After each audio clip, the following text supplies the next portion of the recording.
Got some more great news regarding combating black fragility and anti-whiteism.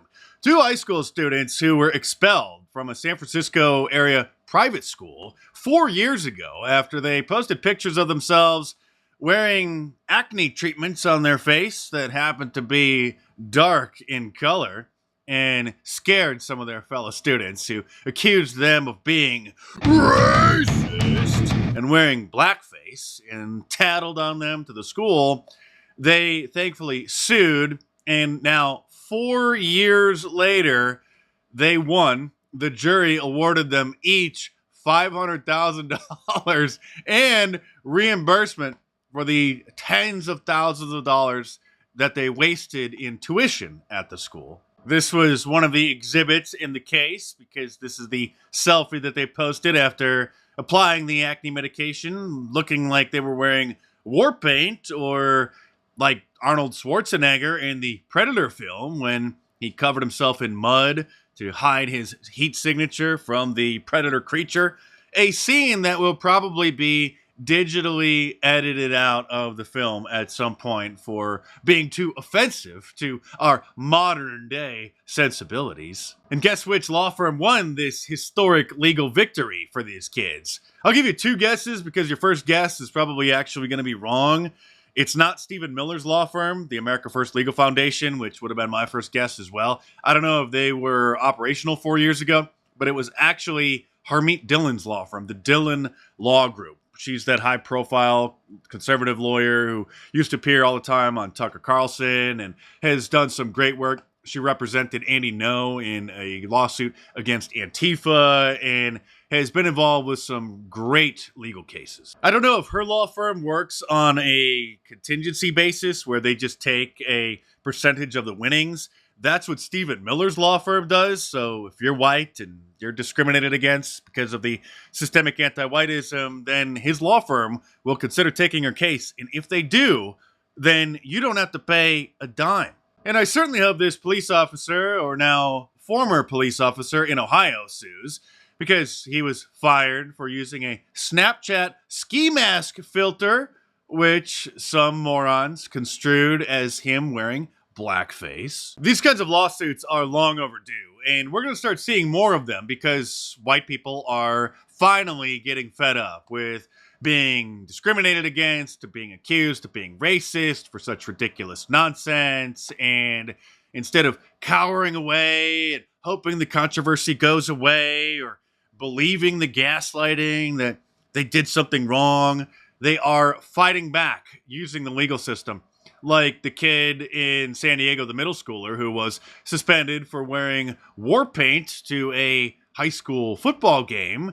That family's suing the school. The liberal pandemic has made many Americans completely insane. And one of those symptoms, obviously, is hysteria over supposed white supremacy.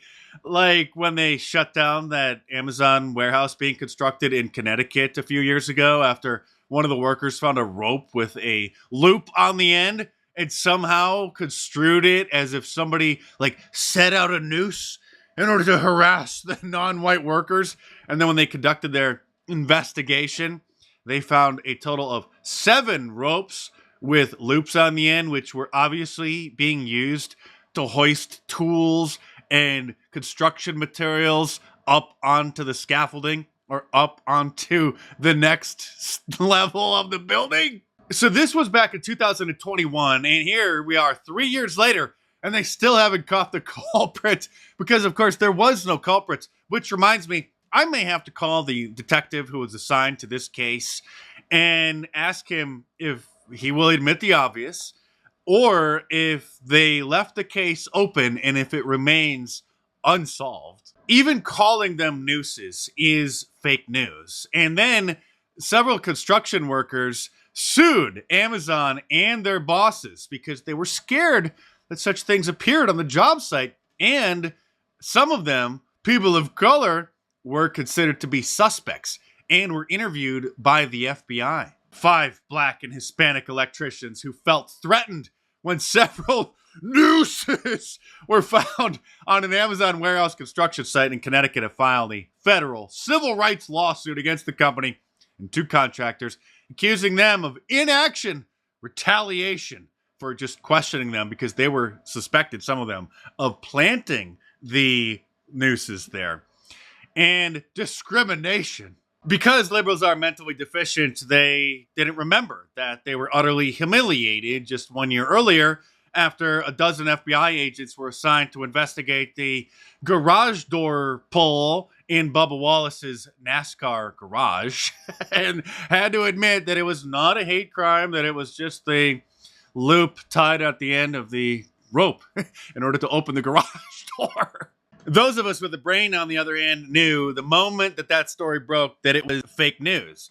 Something that I did post on Twitter, causing MSNBC to get upset. There was, I guess, inevitably, you have people like Dinesh D'Souza and Mark Dice and others who came out immediately and said, that they think that this is all made up. Basically questioning the legitimacy of the story, claiming somehow that this is a Jussie Smollett thing. Yes, I did. Have I ever been wrong? And speaking of hysteria, you probably saw this viral clip last week of students at Ole Miss, Mississippi University, mocking this lone Palestinian protester who looks like Lizzo, particularly with this one kid who comes out of the corner and then starts making animal sounds at her.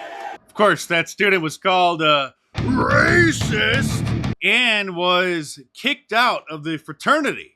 This is just like 2 weeks before the end of the school year, and there are also calls to have him expelled, and the school has launched an investigation.